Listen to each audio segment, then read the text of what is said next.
เลยเหรอคะทิ้งไปเลยน่ะเดิน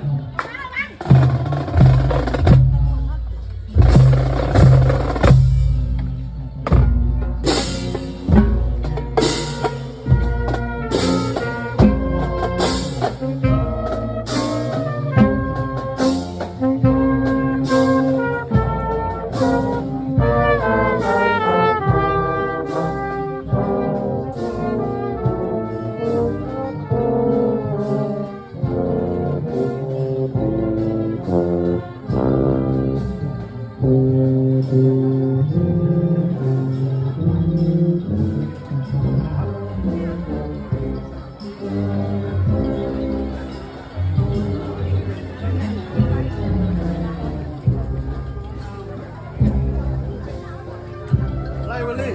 ก็วันนี้เปิดดอกได้รู้ว่าทำงานบ้างว่า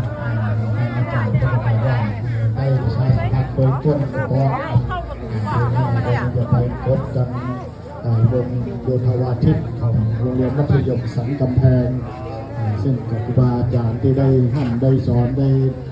ดูแลนักเรียนก็ได้นำนักเรียนวงดุริยางค์มา